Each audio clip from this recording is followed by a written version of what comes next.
So, our last review of the day is going to be for Daredevil, but not the new Daredevil, not with Charlie Cox there and them boys there. Daredevil Born Again is coming out here March 4th. Super excited for it. People have already gotten early copies of it. I gotta be one of those people. I should be one of those people that get an early copy of it, get those 2 episodes there. Promoting it more than enough, I think. So I gotta get on that. But yeah, we're not reviewing this, but we're gonna be reviewing it later. But in anticipation for this, decided to do a retro review, and that a retro review is for Daredevil 2003.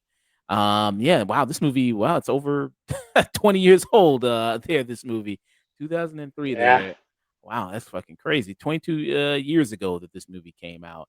And this is starring Ben Affleck as Daredevil there, the devil of Hell's Kitchen, Matt Murdock. No longer his worst superhero role. Yeah, I mean, you think this is worse than, I mean, we're going to get into it. You think it's worse than even Zack Snyder's Justice League or his Oh no, portrayal? no, I think it's better than Zack Snyder's Justice League. Oh, yes, you better. Yes, better than Zack Snyder's Justice League there. And this is directed by Mark Steven Johnson there, who's the director of this film. But yeah. So this tells the origin story of the Cape Crusader known as Daredevil there, fighting crime in Hell's Kitchen there in New York City. Fighting While adult women in parks. fighting adult women in parks there, around children there. Hey, even as a blind man, he can still do that. Yeah, do all that there. And amongst that, he's trying to fight, crime in the city, going up against major criminal gangsters. One of whom is Michael Clark Duncan as the Kingpin. And you also have the assassin known as Bullseye there, who's played by Colin Farrell. And then in the midst of all this, you have a love interest, Electra Nachios, who's played by Jennifer Garner, who also gets tangled up in this web of crime, and Ben Affleck as Daredevil trying to save the city. There, you got that kind of going on. Yes. So in this movie here, like I said, yeah, it's kind of what's laid out here. And if you don't know the story of Daredevil, it's all about as a little boy. There was an accident. It was always something radioactive spider, gamma radiation. Stanley loved that radiation. That was like the big thing back then. And are you aware that the Teenage Mutant Ninja Turtles started out as a parody of Daredevil specifically? Yes, it did. A lot of people don't know that. Yeah, it did start off as a parody there. Like the foot is a parody on the hand, which are the villain in Daredevil there. In that original comic, when you see the chemical truck spill and then it's covers with the turtles, you can actually see little boy Matt Murdock in the background walking away without getting the chemicals in his eyes. Like he is even a cameo of Matt in that first TMNT comic. Yeah. So yeah, yeah, that is very true. It's fun knowledge there. There you got that. So I mean, this is fun. Somebody did a Photoshop with a Daredevil with the Teenage Mutant Ninja Turtles. There you got there. See, Uh, I'd watch that. I would watch that movie. That would have been a fun crossover. yeah. Who owns the teenage? I think is it Warner Brothers who owns them, or Uh, because they're on what, Nickelodeon, right? I the think usually. cartoons are Nickelodeon, which is Paramount. Yeah. So I think, yeah, Paramount. So I guess Paramount It's owns. just Paramount. Because Nickelodeon does the cartoons of them. Because I was like, we always see movies with like Batman teaming up with the Ninja Turtles, something like that. We never really see it where Daredevil ever does a movie of him. I mean, I get because CS Viacom is like the parent company, but that is what Paramount is owned by. yeah, I guess because Daredevil's is not that big of a character as Batman. Because everybody wants to see Batman team up with everybody. Even when it's Justice League Dark, this whole movie about supernatural characters, like fuck, let's put Batman in. It's like what the hell? Still gotta have that. Like Even Batman. the ghosts were afraid of him. Yeah, it's like, what the fuck? Like Batman is even in this. Okay, sure. But yes, radioactive. He gets radioactive chemicals spilled on him, and he becomes blind, which enhances his other senses. His main superpower is he's a blind guy that can kind of see a little bit too. You know what I mean? He can see things in that matrix digital pattern that kind of comes down. That's kind of usually how it's portrayed a little bit sometimes in things. In this movie, it really kind of looks like almost like a bat sonar, like the visual effects that they go with. It really feels like a like that kind of Like a blue and white, submarine. Yeah, like sonar ray kind of thing. Yeah, let me see if I can try to pull it up a little bit here, but yeah, that's what you kinda got here with this. And I've rewatched this, numerous times, to have fun with it, and, go back and kinda binge a lot of these early 2000s superhero movies, because I know a lot of people go like, "Man, superhero movies, they suck right now, and Marvel's sucking." But that was after also you got a lot of great stuff that also Yeah, Marvel did, and DC also did as well there with a lot of Dark Knight and everything like that, but back in the early 2000s, you didn't really have much. You had Spider-Man, which was out at the time, you had X-Men, which was out at the time, you had Blade, but there for every Blade and Spider-Man and X-Men, you had Catwoman, and you had Elektra, and you had Ghost Rider, and you had, yeah. a lot of Fantastic Four, and you had a lot of The bad first ones. Hulk movie, The first the Hulk Ang movie Lee there. one. So for every one good one, you got like 10 shitty ones to match that one good one there, with that. But, Sage, what was your thoughts here rewatching Daredevil 2003? And it'd been a long time um, since I'd seen this, but I think the number one thing that sticks with me from watching it again is there is legitimately like a sense of whiplash, I feel, with how fast paced this is. Um, Now I know there's an extended edition out there that I've never seen, and I don't neither of us watched that for this, but I almost have to wonder like how much longer that is because I mean this is moving too fast. Like you talk about movies being too slow sometimes, or maybe not enough is happening. This is the opposite problem easily. This is it is a mile a minute. I mean, and it's goofy and it's absurd, and it is also feels like it's a lot of it is taking itself more seriously than it needs to.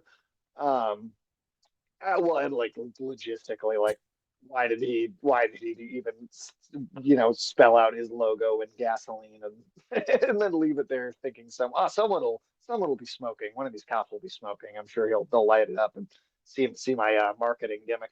But it's so fast that you go from like a scene that maybe isn't bad. Like maybe you get a scene where Matt and Foggy are just sitting at a table, and you get someone like one of the better parts of this film, I think, is John Favreau as Foggy. Like he's actually, it's just John Favreau, I think, in his own actual personality. He's charming enough, he's got a likability to him.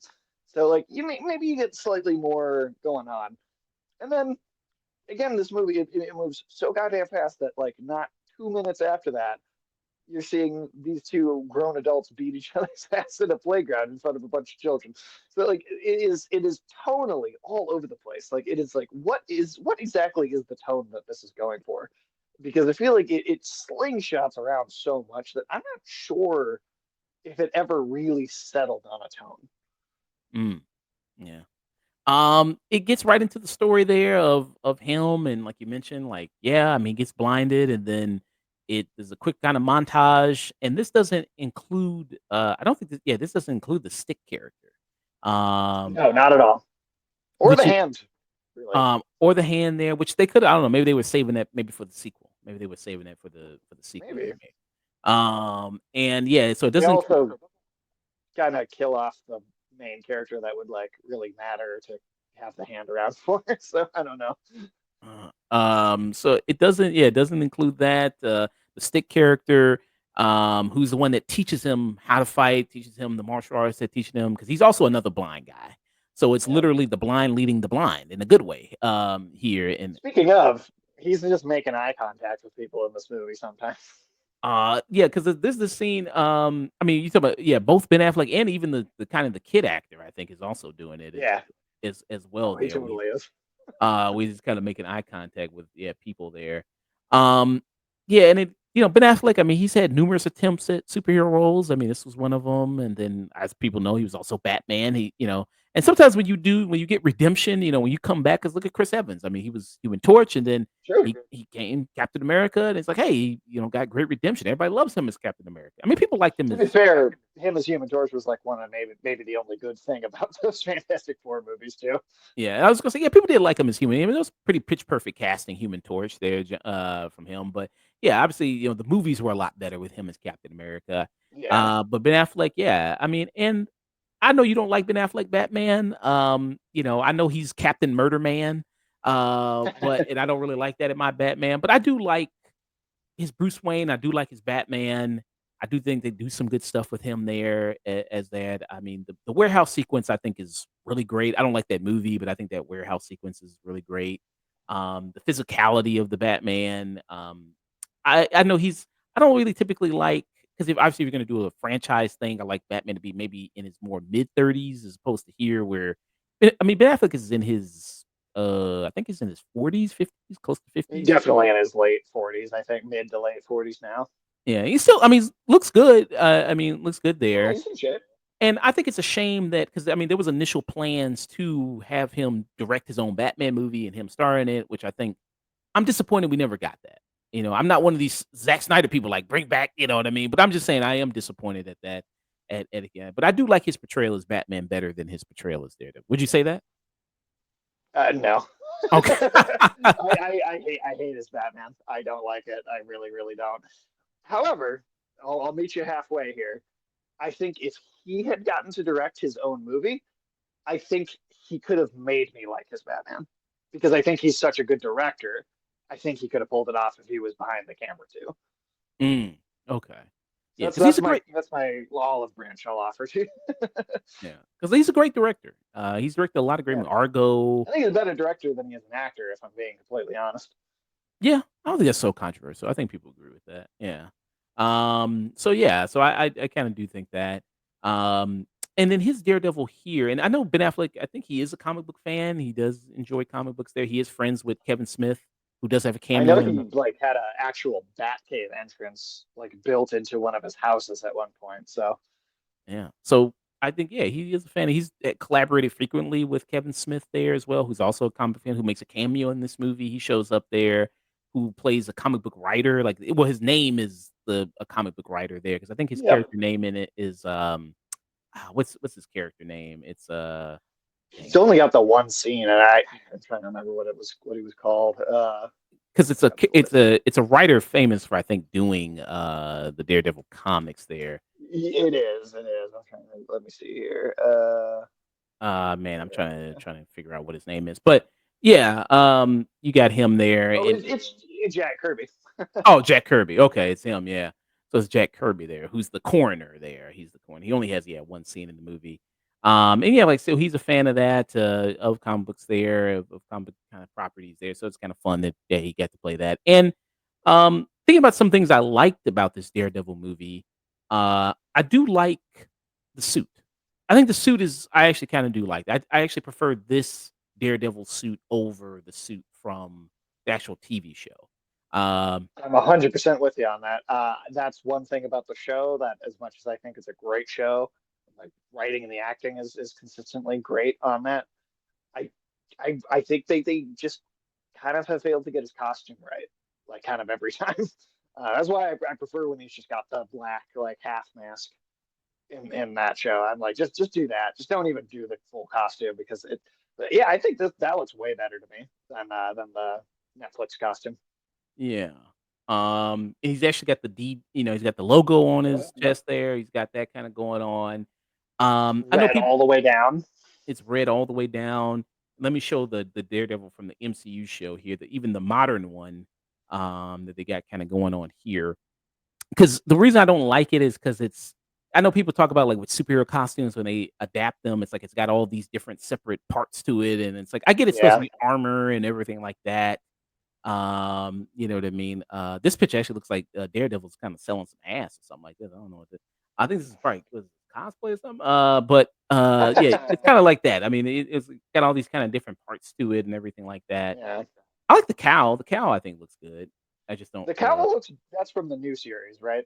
Yeah, Yes, I think the suit in the trailers for the new show actually looked better than it did on Netflix before. Because one of my problems with the well, I guess mainly it's the season 2 costume that he's wearing, is the cowl actually on the Netflix show. To me, it looks weird. Like the way it goes over his nose just looks really wrong, and it just looks awkward and kind of strange.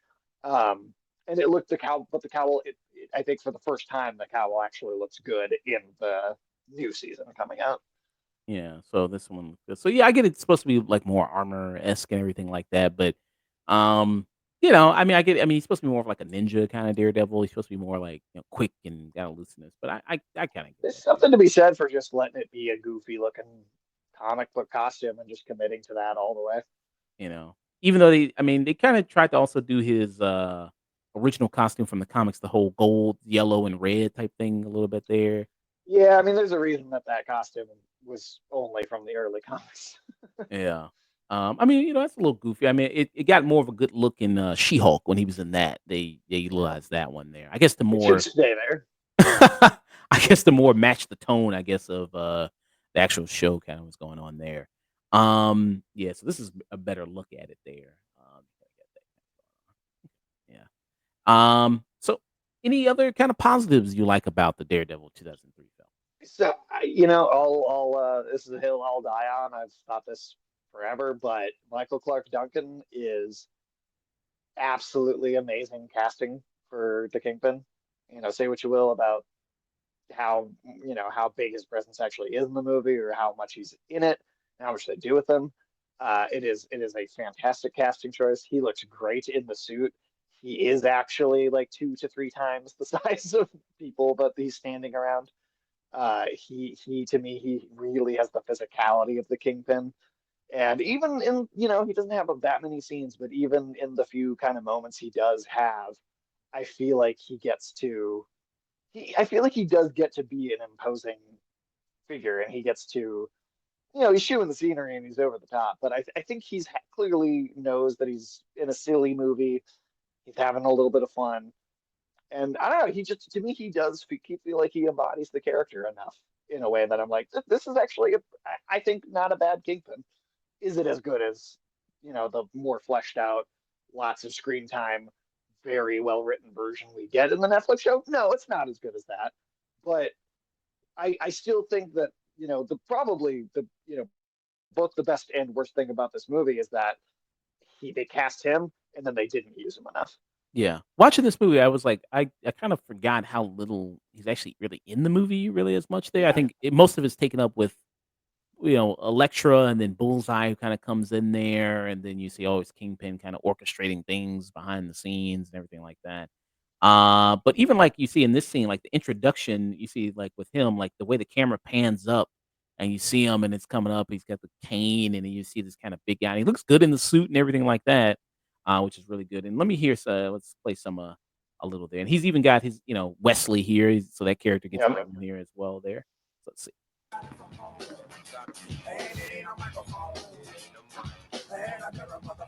What's wrong? Have you seen the papers today? Somebody's been talking.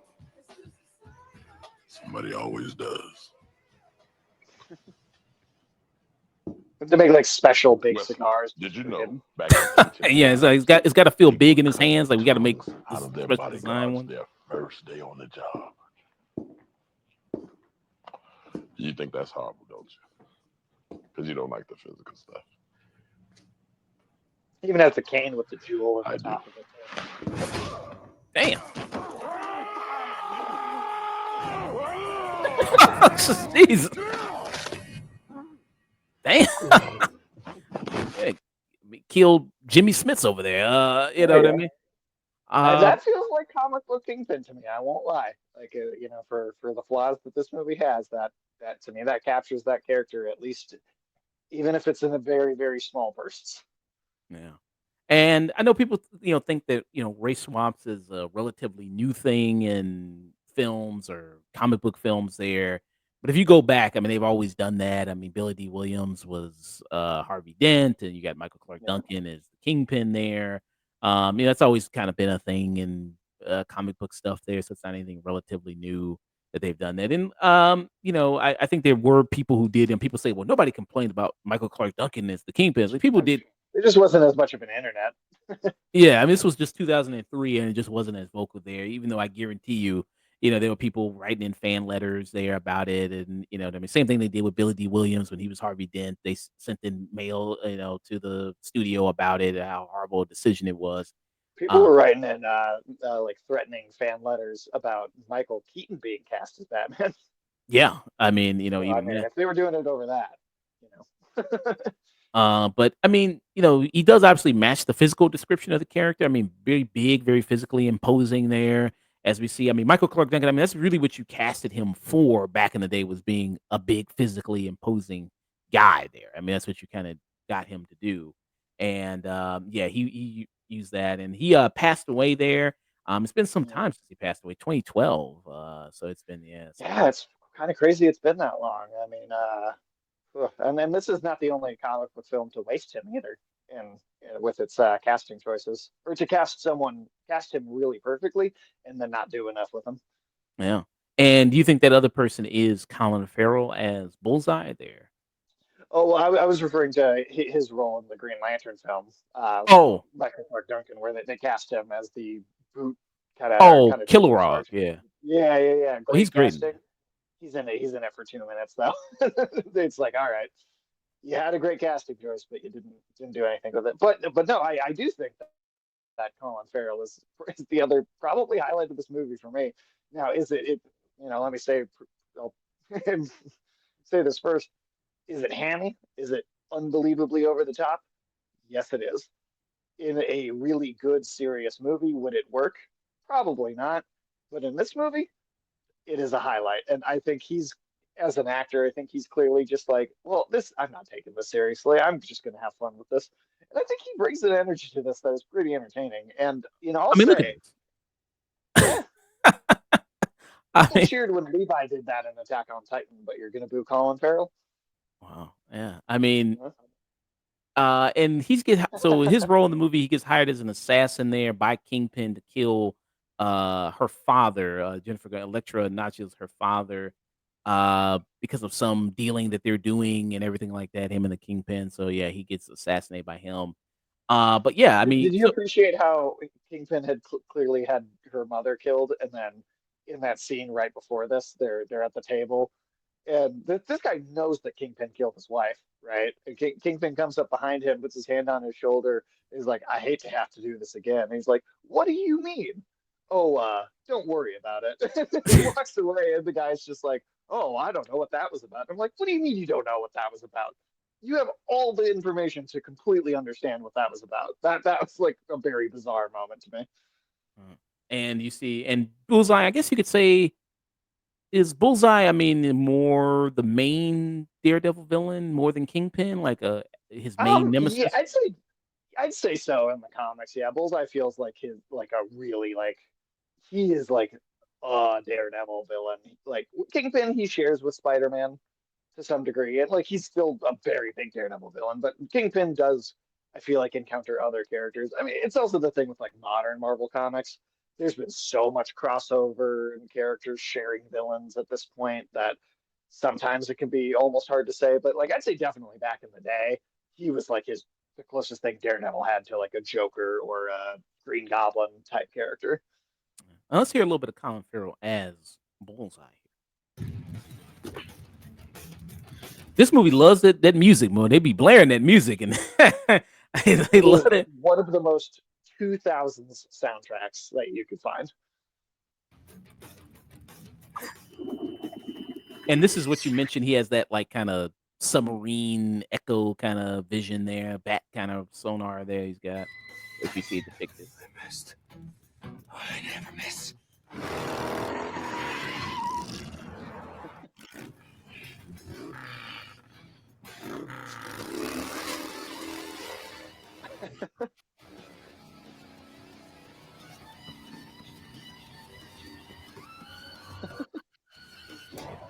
Oh, that CGI is kind of rough there.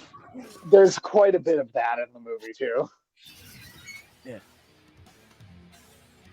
Drop something.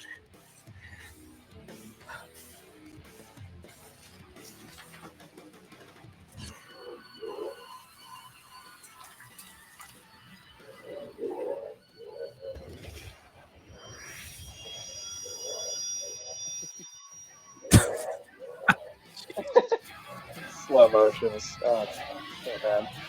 Okay, can you clear something up for me? How is she not aware that Bullseye did that? Because the whole thing, right, is that she thinks Daredevil killed her father because it was Daredevil's Billy Club that hit him there. But she's right there. Right. And then he literally goes, Bullseye. Like he says his own name before he leaves. He's like, he shouts it Oh yeah. and everything. How is she not aware of who is actually responsible for this in this moment? Like I don't understand that. Cause yeah, listen, cause he ends on a goofy moment here. We That's real. Bullseye. Huh? Yeah. Like, yeah, get it? Like that's why I got this in my forehead here. Jeez. And Um, that's what I mean about it being hammy, but at least someone is like having fun and like putting something into this. yeah, I mean, he gives a lot of energy. I mean, I do think the villain performances here with Michael Clark Duncan and Colin Farrell, they understand what they're in and Yeah. they play to it. I think there and they do a lot of funny things, with him. People always talk about that scene of him when he's on the airplane there with the elderly woman and he's just kind of listening to her. But you say, I mean, Colin Farrell really is like, I mean, this is kind of how you're supposed to play Daredevil, more of like just a raging psychopath, I guess is really. Well, that is accurate to the comics. Bullseye is probably out of all the like comic book villains you could name or throw at me, he's one of the most classic. Like, all right, this dude's just evil. Like, he was just born awful and likes murdering people and doesn't really have any reason for what he's doing other than he thinks that's fun. Like he is one of those old school comic book characters that just really like it's like I talked about during our Captain America review not too long ago. Red Skull kind of is allowed to be one dimensional because he's a Nazi, and you kind of get away with it as long as you have someone with charisma. Bullseye's kind of a similar character where like he's just one dimensional. He's just a serial killer. He's just a psycho. He's just evil.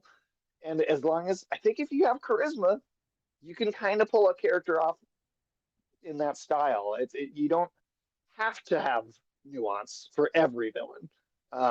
And he's one that you can do it without. Now, that being said, the modern Daredevil series, their take on Bullseye did add nuance to the character. I was very impressed with it. But I still think this works as far as what I expect out of Bullseye and just going from comics to the screen. It's kind of true to the book. Mm, yeah. And you already brought up the character already. Jennifer Garner, who's in this movie as Elektra there, Nachios, who is, I guess, one of the main love interests of Daredevil, I guess you could say there. Yeah, she's a really big one. I mean, he's got a few in the comics. I mean, Karen Page is a big one. There's a couple of them, but Elektra is definitely one of the biggest. And of course, very much like also her own character within other stories too. She's probably got the most going on in that sense. Uh, yeah, I gotta say, I do think she might be the worst part of this movie. And Jennifer Garner did end up coming back as Elektra, thanks to the multiverse. She came back in Deadpool and Wolverine there. Um, And her own spin-off film a year or two after this. yes, because this movie was a financial success. I don't know why. Maybe I don't know. Did Elektra maybe kill the possibility? I was like, maybe we don't want to do a Daredevil sequel because this did do really well in the box office there. Yeah. This on a budget of 78 million made 179.2 million dollars there. The film became the second biggest February release to that time and went on to a worldwide total gross there. Yeah, so it did. I'm shocked they didn't do a sequel then. Yeah. So I don't know if just maybe when they did the spinoff, like it just killed the interest of maybe they thought of doing That that. might have been it because that Elektra movie, have your complaints about this as you will, and there are things to dislike, and we've mentioned some of them already. That Elektra movie is so much worse. I mean, that's like getting to the point where I'm like, maybe that's closer to how much I dislike the Snyder Cut. Mhm. But let's see a little bit of her. So this was the meet cute there between Matt Murdock and Elektra there. And I always wondered. I mean, is the question I brought up like, how does he know that all these women are attractive? Like, does that ever I get think brought he could just. I mean, I'm going to be honest. I think he could just smell them ovulating. Like, I think that's the simple answer. Yeah, because I you ever watch that movie Ray? And Mhm. there's the scene where he's sleeping with all those women, and he just like in order, I guess, to tell that they're attractive or not, he just feels their wrist. And I guess Mm. like if they're skinny, like oh, he's like oh, okay, yeah, then she must be. But then if it's a bigger woman, I'm like, well, that doesn't necessarily. That's not really a foolproof method, but okay, No, sure. no, that's because there's some bigger women out there that look great, and some thinner women out there who maybe are not as conventionally good looking. So that's not necessarily telling you all the information you need to know. Yeah. But let's look at this meet cute that we got going on here.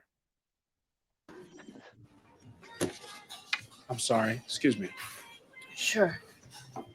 I was just looking for some honey. Could you help me out?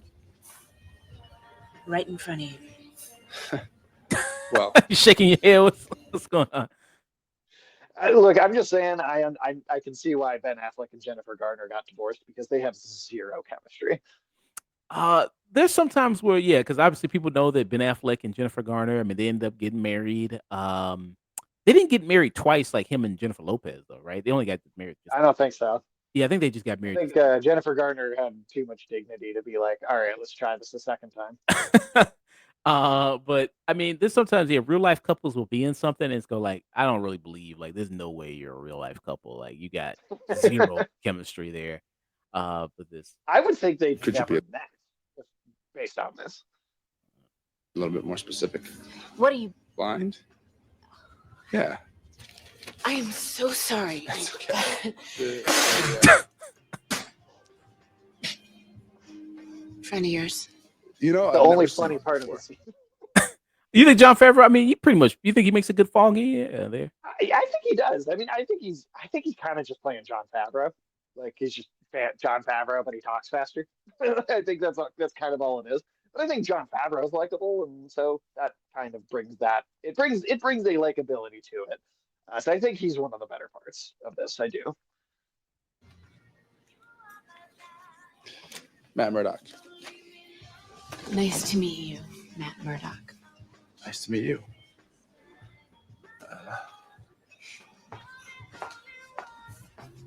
I didn't get your Yeah, name. I'm gonna have to beat her up in the playground.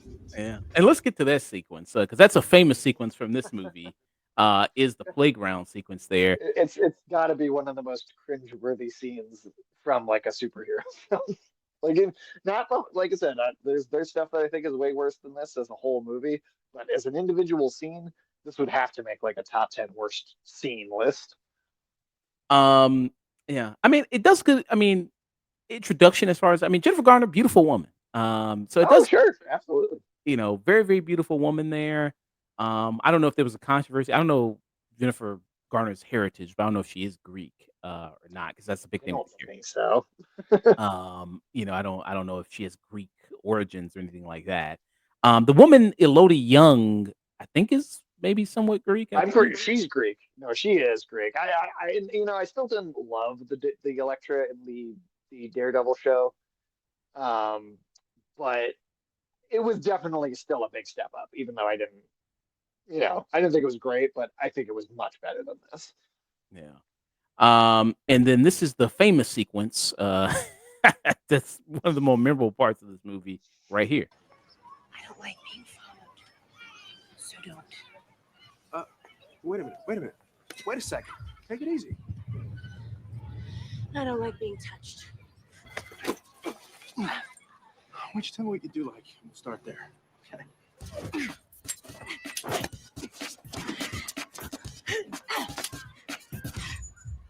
That kid just swinging like, hey, what's he just like he not even paying attention.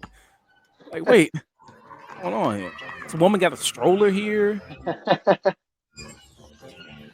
Sure you're blind? Sure you don't want to tell me your name? These guys, I think he'd get canceled in this day and age for coming on so strong. Yeah. You don't think he'd get away with it? Well, he's a blind guy. You don't think they'd let him like get him? I mean, maybe, but then he started fighting her in a playground. I feel like at a certain point. Also, how not covert is this? Like, Matt tends to pretend to be blind to most people, and then you kind of drop the act a little bit sometimes around certain people. But he's just like, yeah, I'm in a public playground. I'm just gonna like move Well, around perfectly in this environment. well, having sex is more important than your secret identity. I mean, trying to get a beautiful woman is obviously is more important there. Than It's your definitely how he's thinking. It's definitely how he's thinking. yeah, the kids going, "Hey man, kick that woman's ass. Let's go. Come on, man." Yeah. Um, I guess you could also tell this is kind of them for the most part. I guess doing some. I think this is kind of seems like them. Doesn't seem like a lot of cuts. That there's like a stuntman coming No, in. no, it's not cut up so bad. That opening action scene in the bars, I feel like it's overcut really badly. But this, you can at least see what's happening. What's happening is really stupid, but you can see it. I don't know. Ulysses said worst first date ever. I don't know. Maybe to some, maybe this is how some people flirt, man. They, want to beat the shit out of each other. This is how some people kind of do it there. And by And the way, I did pull it up here. Jennifer Garner is a mix of Scottish, Irish, and like German. So okay, no Greek in there at all. okay. So yeah, and she looked good. I thought coming back as a lecturer there in Deadpool and Wolverine. She did some training again for it to get back in there, but she's always been in really great shape. There, Yeah. but she gets her good. I think a redemption. I guess you could say maybe for her. Yeah. No, I mean, and I think that's one of the things that's unique about Deadpool. So, like, if you're going to do a movie with Deadpool specifically, that's like exactly where I would think where are cameos from bad movies that people don't actually want to see come back. Okay, Deadpool's like the perfect place for that because you can have that come in. You can do something fun because Deadpool's so irreverent and so like a parody of the superhero genre to begin with. That's like exactly where you'd want to do something like that. So I think that worked really well, and I actually enjoyed her a lot in that movie for sure. Mm, yeah. Talking about more of the characterization, because obviously you know a lot about Daredevil there, and the character. What do you think about the characterization there? Because you have moments like here where it seems like okay, so this Daredevil, I don't think they ever say it specifically, but it seems like he's pretty established. Pretty established. He's Yeah. been doing it for a minute. Um, he's got a routine. You see, like when he's at his hideout, you see the mask, you see all the different versions of the cane. I wanted to bring that up just a moment ago too, because you're saying, finding an attractive woman that's more important than your secret identity. He apparently isn't trying very hard at all because you just walk in the front door of his apartment and all of his stuff is just around. Like if one person ever got in there, burglar or the police just happens and you knock on his door for any reason, he would just immediately be exposed. I mean, all of his gear is just everywhere. So like that was another thing I thought was weird. It's just like you were not trying that hard to like cover your tracks. Mm. How do you like his blind look? He's like he kinda just look like he's just drunk kinda. He just kind of looks drunk. Sometimes it looks okay. I mean, when he's wearing the sunglasses, obviously you don't need to see the eyes, and so sometimes that is kind of fine. But there's definitely also scenes where, like during the party scene later, where he's dancing with Jennifer Gardner, he looks right at her. He just looks right at her. He's clearly making eye contact. You listen so The you could just BDSM totally thing. line say it's a BDSM thing might explain the conga line of girlfriends there. Yeah, that's fair. That's fair. I mean, here's one thing I'll give it is that he Matt Murdock is a gigantic man whore in the comics. Like that is a defining characteristic of Matt Murdock. So as stupid as that scene is, I guess it's accurate in a certain way. It could be executed a hell of a lot better, but it's not a character trait. Oh, well, it does seem like his stuff is because here you see in this scene, you say it's laid out, like, he actually pushes something in the wall and it Does he? yeah, so he Okay, pushes all right. Well, maybe that was just me not paying attention for a moment. All right, fair enough. Fair enough. I rescind that criticism. yeah, man. Hey, man, stop criticizing unfairly Daredevil 2003, man. Hey. But then there's stuff like where he lays in a coffin. I don't know what that's about. Like he's Dracula or something. Yeah, Um, yeah. I don't know what's going on there. And don't they? I think at one point they make it look like he's like also got like there's like a pool of water in there too. yeah, there's Yeah. water So right like, here.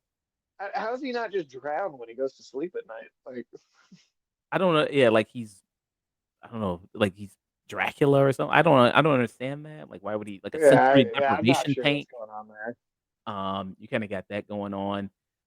What about the religious aspect? Do you think that plays any kind of good part in the movie?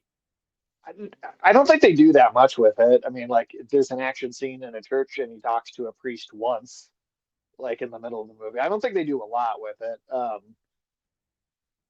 You know, maybe that one scene is not a bad, the worst scene. Like they express it a little bit, but it never really feels like it's like that big of a deal to this version of the character. Like it's there, but kind of a background thing. I will say one thing that stood out to me is actually being genuinely actually kind of cool, and it's just a single visual shot, but like as the opening of the film, as the credits are like playing out, I do like the shot of him hugging the cross on top Mm. of the building. I think that's a good visual. So Isn't that like from that's from a comic book cover, right? yeah, that's a straight up recreation of a comic cover.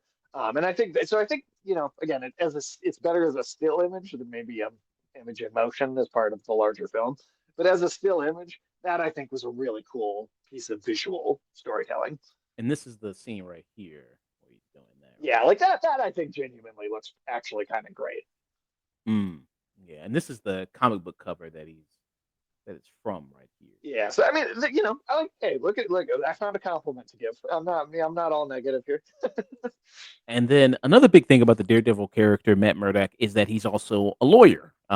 There, and you said Bring that up next. there's only what, like you said, kind of one courtroom scene in here, or a There's few. one court scene in the whole movie. It's right at the beginning. There's even a couple times where he's in the office talking to Foggy, and they're like, "Hey, we got to get to court." And then there's a cut, and then it's like, "All right, we're done being in court." Like it's like them after being in. Like they cut it entirely. They just skip to the aftermath. It's like, guys, that's a huge part of his character. And I'll say, even at times in the Netflix series, as good as that show is, there are times when that was a criticism of that show for me too. It was like, guy, we're spending so little time on him being a lawyer, even in that show occasionally. That I'm like, can we get a little bit more of that? Like, I just wish we spent a little more time. But it's still better than this movie. And it's one scene. It's a very brief scene, and then he murders this guy right after too. Yeah, because you see a little bit like he can obviously he's got the ability to tell when people are lying because he's got the super sense there. And this is uh him a little bit. Let's see it. We've seen him a little bit. Here's Matt Berg. Let's see continue here. And I'm gonna show another scene where we haven't shown much of him as actually Daredevil doing some crime fighting, but I want to get this scene here. And this is even from the director's cut too, so this might even have some stuff I haven't seen yet. Perjury is a crime, Mr. Casada. Objection. My client is a respectable member of the community, where Miss Sutton has a history of drug. My and client is not on alcohol trial abuse, here. which not only makes her testimony Nor is her suspect, testimony but character suspect. as well. Gentlemen, that's enough. The truth is, Mr. Murdoch, is that Miss Sutton enjoyed every minute of it. Mr. Casada. This might be You're the safe. second most uses of Dutch angles I've seen since Battlefield Earth too. I had to bring that up. Why are there so many Dutch angles in this movie? And that scene is like all Dutch angles. And I just noticed that actor Paul Ben Victor, he's a character actor. You've seen him in a bunch of different things. Oh yeah, That name also is like from a comic book writer, like Joe Quesada. That's also Joe Quesada. Yeah, yeah. So they also give him a comic book character name there. You got that kind of going. Like you said, he also. Tuco Salamanca shows up very briefly too. Is like a very like a walk on. They call very little attention to him. Little character. Oh, really? You said who from Better Call Maybe it's not him, but I thought I recognized him. I thought he was like the gangster that came to intimidate the father at one point. Like very briefly, he's got like maybe two or Oh, three lines. let me see that scene there with the. I could be wrong, but I thought I recognized him. Yeah, let me see that father. Yeah. Because you see brief there with his dad, who's the boxer. Oh yeah, that is the actor. Yeah, the one in the wheelchair, the one who rang the bell. Yeah, that is him. Yeah, when he went crazy with that. And his dad here, who plays Jack Murdoch, he's another big character actor. I've seen him in a bunch of stuff too. Yeah, but that actor from Better Call Saul. Yeah, and from Breaking Bad as well, who showed up there. And so let's get a little bit of him as when he's doing the kind of the crime fighting. So do you think that Ben Affleck is better at playing Matt Murdock than he is Daredevil? Do you think he's better at playing Daredevil than Matt Murdock? I don't know if either one is particularly strong, to be honest. I mean, I think the suit itself, I actually, like I said earlier, I agree with you. I think the suit itself looks pretty good. Um, I don't know if he ever really feels like the personality comes through, other than just like brooding vigilante. Um, you know, I guess I guess he gets the man whore part of Matt Murdock down decently. I mean, that's there. Um, but I don't know if he ever comes across as like super intimidating or, really like effective in combat. And I think a lot of that's because most of the action, I think there's a couple of them are maybe more clear, but I think especially that first action scene near the beginning, it's so cut up. I feel like you could barely tell what's happening sometimes. This bar scene right here. Let's see. Yeah, that one in particular, that was the biggest one. I felt like it was just cut, cut, cut, cut, cut. Can't tell what's happening half the time. It was very dark in the location, and like to do a lot of flashing lights and audio distortion. I know. Um, I like how yeah, that dude looked up. He's like, "Man, what the fuck is this dude doing? Like, look at this guy, and it's just in the dark and up there. Like, what the fuck is he doing?" But yeah, was that Kirk Acavito there? uh, The guy that looks up? I don't think so. Nah, I don't think that's that No, guy. okay. No, no, that's not. Nah, he's a little too buff. Yeah, he's a little like he's not usually that buff there. So let me play a little bit of this. This is where he actually goes and kills that guy who got off there with the I'm not truck. convinced he didn't kill everyone in this bar, to be honest, because there's multiple times where he just seems to kill people, and that it's done in a way where it's like, is he just killing people every time? Like, you almost don't know. Yeah. So yeah, his cut, yeah, a lot of that kind of going on with there. Cut, zooming on his ass, cut. Yeah. But I think the suit, like I said, I think yeah, most of the suit looks pretty good. I like that, like the Yeah, collar. the suit looks good. It definitely, I think, looks good. Yeah, the collar there is kind of going on. Yeah, and then like you said, Daredevil's kind of you said he's kind of MCU's Batman in a way there. Oh yeah, it's either Black Panther or Daredevil. Between those two, they've kind of got Marvel's Batman covered. Yeah. So his purpose is to kind of do the same thing as Batman, kind of scare the villain, be the devil there, kind of bring out that and bring out the fear in the criminals. But then there's a moment here in this movie where it's like, oh, well, he kind of questions, is that really what I'm supposed to be doing in this sequence right here?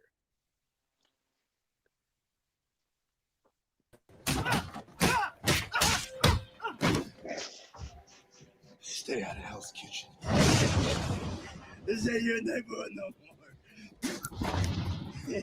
Kitchen belongs to the kingpin now. Again, did he kill him? I don't know. Maybe. So does Daredevil do the thing where like Batman, where it's like, well, I'll severely cripple you, but I won't kill you? It can depend on what writer is writing the character, but I think most of the time he doesn't go as far as Batman does. Okay.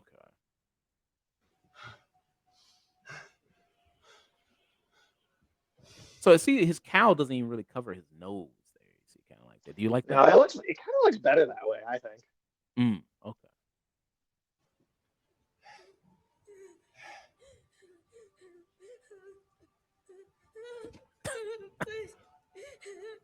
It's like, don't kill me too.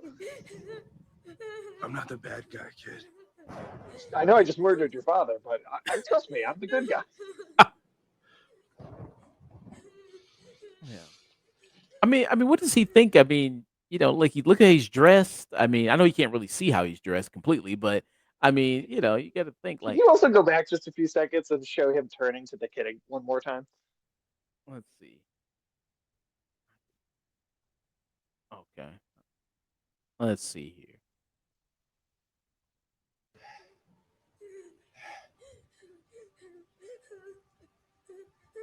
He's right there. He's right now. How did he not notice him until just now? I'm not the bad guy. He's like a foot away. How Yeah. did he not notice that kid was there that entire time? Ulysses says, "Relax. You can trust murder in a devil. Murderer in a devil." Exactly. Yeah. What? Yeah, it's super close. Yeah, I don't understand. Yeah, how he didn't actually see that kid, and then it leads him to doing the superhero brooding. Going out to the edge on the rooftops, and like, oh wow, this is what I've kind of become there. With that, You became what you intended to become. yeah, I mean the devil. I mean that's what you want people to be scared of you, right? I mean when they a little bit of like not to scare kids on purpose, but like Sure. that story to ring out in Hell's Kitchen of the, me, the Daredevil, and I go out, I punish criminals in this harsh way, and maybe you want the rumor that you do kill people even out there, Sure. maybe. Just in Yeah. case, and yeah, and then just to again with the kid, one kid's afraid of you. You leave. The kid isn't hurt. Is it that big a deal that he's afraid of you? Like you really that upset that that just a kid out there is scared of you? Like, is that really a big deal? Second of all, I thought his whole power was that he could like pick up and notice everything around him because he's got such great awareness because of all of his other senses and all of his superpowers. And this kid is like, he's right there. He's like, if it's like I turned and I didn't notice this blanket right here, except it was crying and Yeah. making a ton of noise. This whole thing is that he can hear everything going on around him. How did I'm sorry, I didn't even think about that when I was watching the movie yesterday. That is really bothering me right now. Yeah. And you would think, I mean, because even if he didn't start crying, I mean, you would hear his heartbeat because his heart's probably pounding, Yeah. seeing Oh that. yeah. Uh, Shivering, like banging up against the kicking a little bit on the floor and banging up against the door right behind. Like what? Yeah. What? What? Yeah. So, yeah, with this story, it kind of leads to, like we mentioned, with the assassin Bullseye comes into the story. And this movie's not very long. I think this movie's only, I think it's the runtime on it. Let's see what the runtime officially of it on. So this is just 103 minutes. Yeah. It's just that. So I that's read just the that the extended cut is like a full half hour longer, I think. Yeah, so you got that, which I've never seen the extended cut myself. I've watched this on Disney Plus, so I didn't see the extended cut of it. But so Bullseye comes in, kills. We saw him kill Elektra's father. That's what sends her into a revenge path there. Because no one can see things right next to them in this movie, apparently. Yeah, somebody's their peripheral vision is shit, so they can't really. They got terrible there. So it leads her on a revenge path, and she does a little bit of training in the, what she's with her. What do you call those? Sigh. Size, yeah, yeah, size there, she's doing that. Set the Is that the She does it to Evernest? the most. Yes, it is. As good as just about to say, she does it to the most cringy 2000s music you could possibly get. Yeah.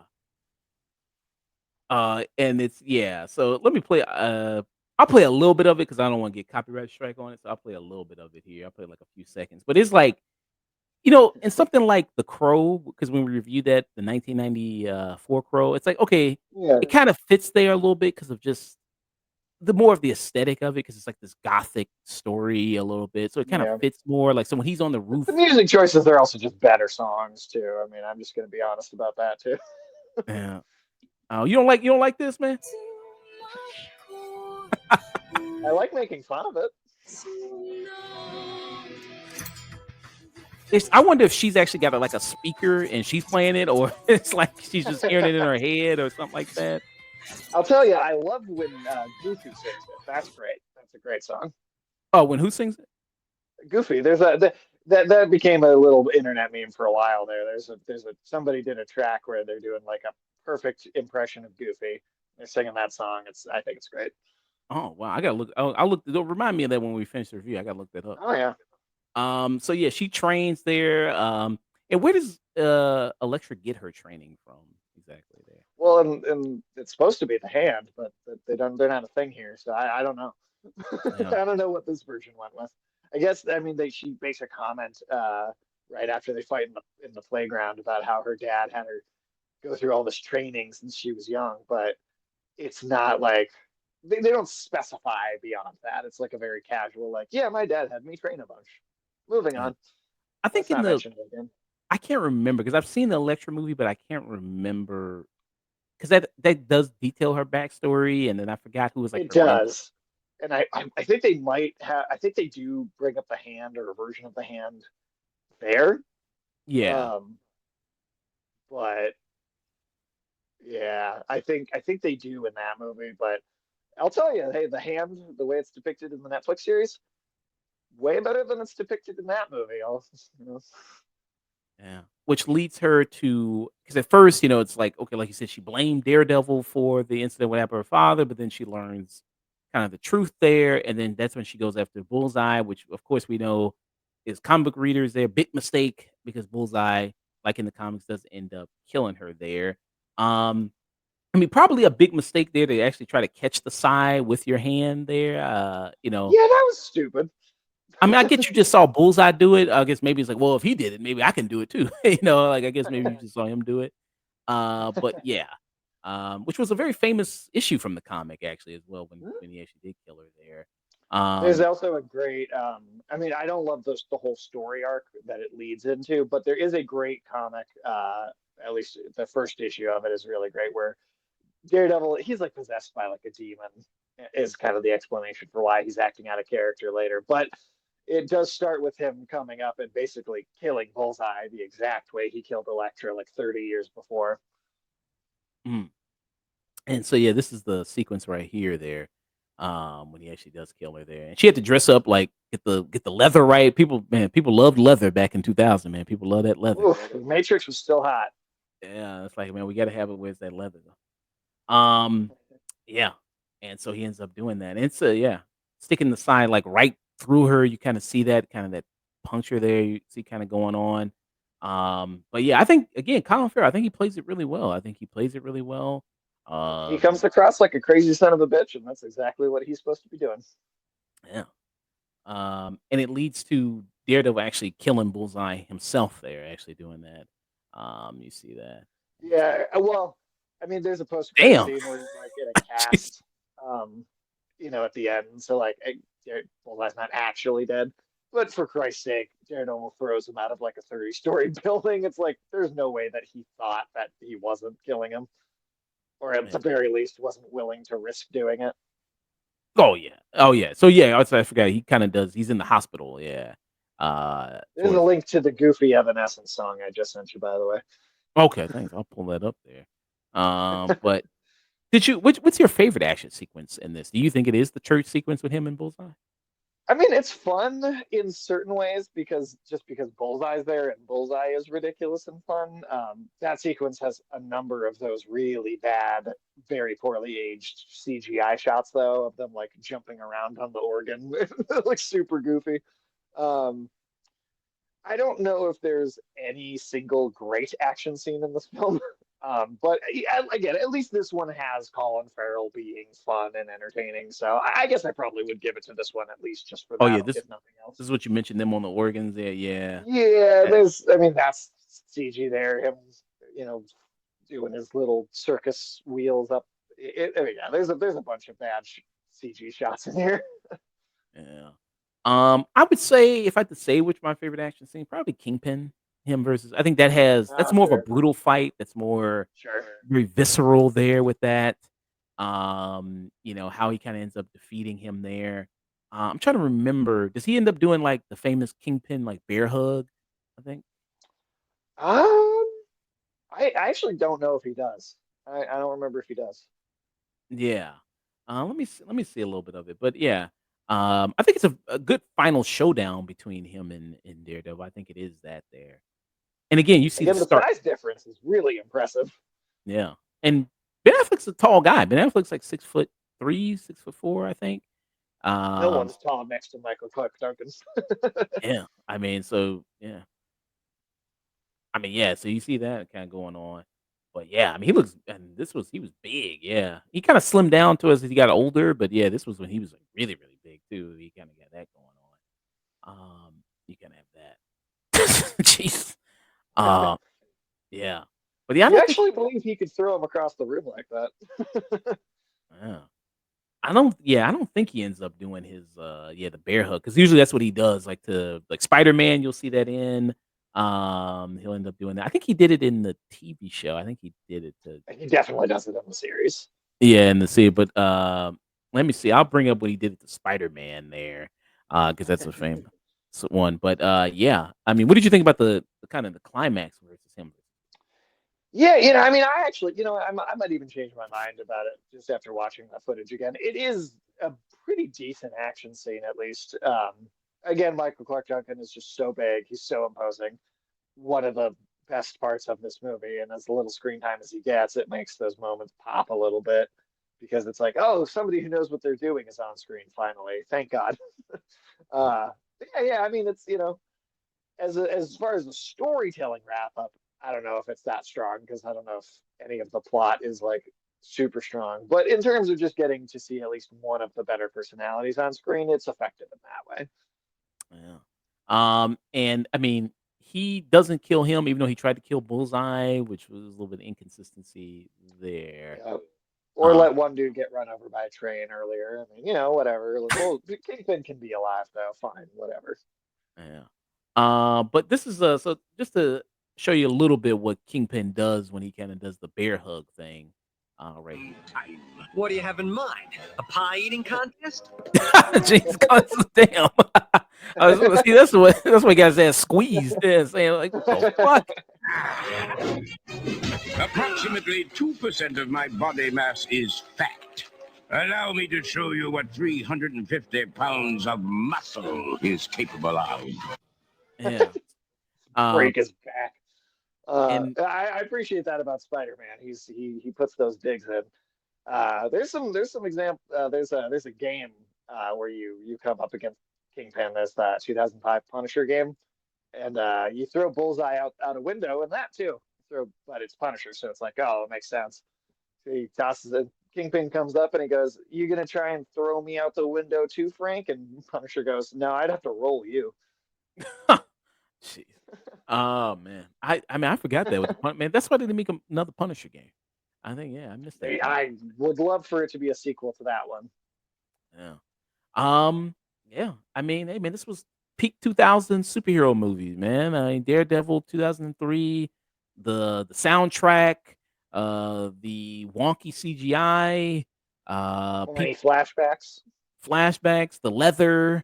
I mean, this had all, man. I mean, yeah. I mean, what will be your final thoughts and rating for Daredevil 2003? There's there's a lot of this movie that I don't think works, but there's some positives here too. Like you said, I think the villain performances are genuinely a lot of fun to watch. Um, it's so fast paced that it's hard to be bored. Like I said at the beginning, it's almost too fast paced. It's like it's just zip, zip, zip, zip, zip. Let's go, let's go, let's go. So at least it's not boring. I can give it that.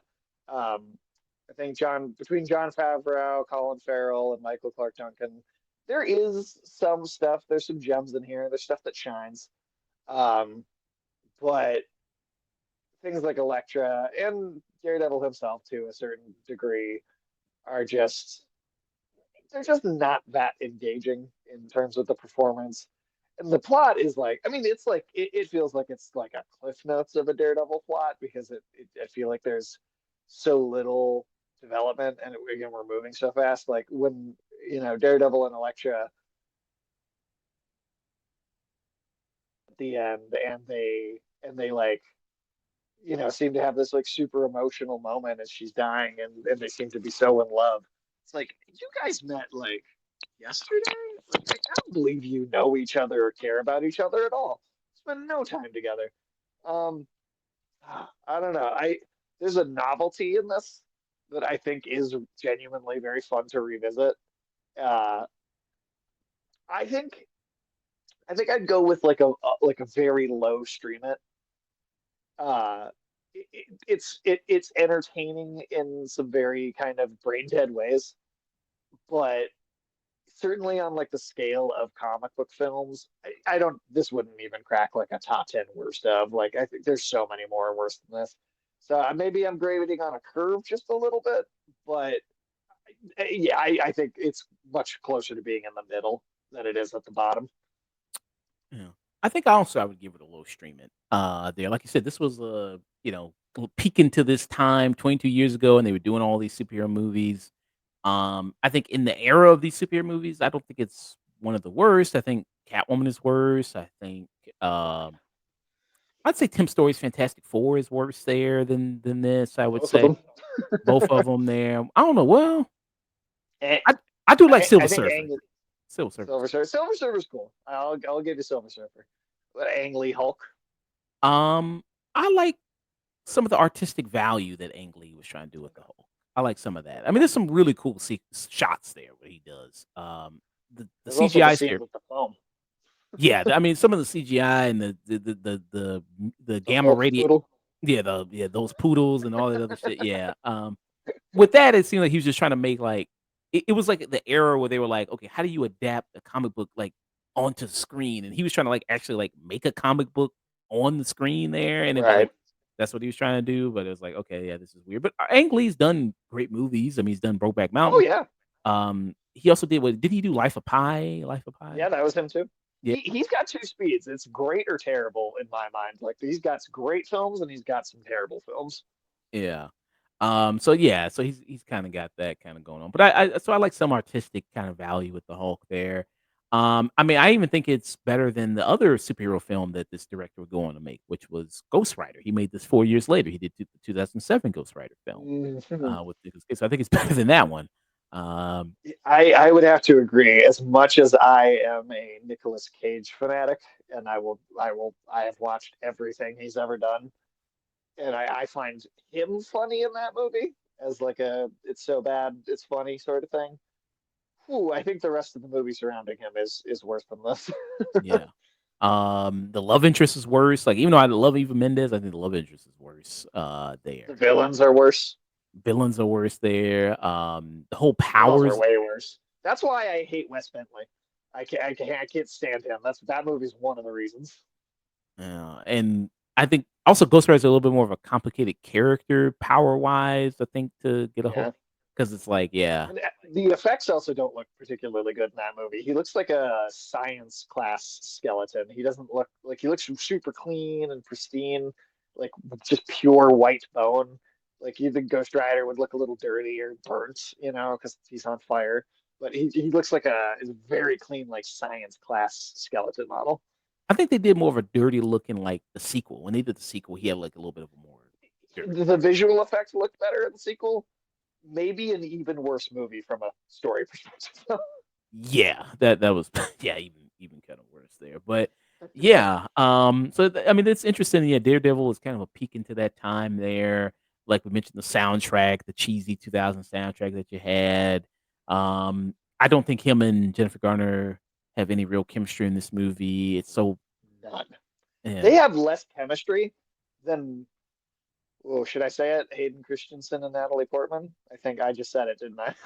yeah. And I think I'm trying to think of like if they've been in other movies together. Um, Um, not that I can think of off I the top think of my head, but I think they were in Pearl Harbor together. They were in that together. oh God, that's a whole other fucking. Yeah, they were in Don't that get me together. started on how bad that movie is. And I mean, and this was also part of the time. Speaking about Pearl Harbor, this where like Ben Affleck was like L after L after L. That was like Pearl What was Harbor, that movie? Jiggly. Jingly. Ooh, Um, because that was directed by Kevin Smith, Jingly, wasn't it? Or was it? I guess I don't remember, but he was I remember. I in think that was considered the lowest point of Ben Affleck's entire career was yeah, Jiggly. Jingly, Reindeer Games. He did like a Christmas movie called Surviving. You know, I love that movie. I love that. It's one of my favorite. But I know they got panned hard. Reindeer Games and Surviving Christmas. So it's like, man, it was like this guy cannot get a fucking win. I mean, Jesus, back to back to back. So yeah, this was kind of part of that too. But I mean, financially, this movie was successful. Daredevil it was Yeah, successful financially. Like I mentioned, it did gross $179.2 million there on a $78 million budget. And we mentioned things we liked. I mean, I think the villains, I think Colin Farrell, Margaret Clark Duncan, they have fun with the roles and they do great in there. Um, the suit, I think, is really good. I think it's a good looking suit that they have in the Daredevil film there that really totally. works. But yeah, I mean, everything else is kind of just weak and kind of subpar there for the most part. The action is, I don't think it's that exciting there. It's hard to see at times. It's so heavily edited. Um, I mean, the playground fight is peak though. I mean, I still get it. I still love that. With that, Of course, that's that's the one that you can see the best too. yeah. which is kind of going on. But yeah, so I just kind of give it a low stream it for me for this Daredevil film there. Yeah. So let's so this is the Evanescence. I have not heard this before. I'm gonna play a little bit of it just to get thoughts. Let's see here. Leading you down to my corner, where I've become so numb, without a soul. Chorus is where it really shines. My spirit It starts up like in a little bit, right? Let's see. It's pretty close. find it there and lead it back home. Wake me up inside. Wake me up inside. Save me, call my name. Save me from the dark. Wake me up. Oh Jesus! Now that is a great song. Make Yeah. that one change, makes it way better. It makes me. I mean, would you want to see the director's cut there? You think he had a different opinion if you saw the director's cut? I'd be curious. I mean, like I said, it's giving it a low stream it. It's still a movie that I think I have fun watching, even though I think there's a lot. I think there's a lot wrong with it, but I still think it's entertaining, and there's parts of it I do like. I'd be open to watching a longer. Maybe that would make it better. I've heard people say that it does. Um, so I don't know. I would totally be willing to give it the shot and just see. Yeah. Probably have to buy it. I guess buy it on DVD. I guess you got to do that. That extended cut Blu-ray. Yeah. Maybe you can find it for like $10. Would you spend $10 on it? Yeah, I'd probably spend $10 on it. Uh-huh. Why not? So 2 low streamings for Daredevil.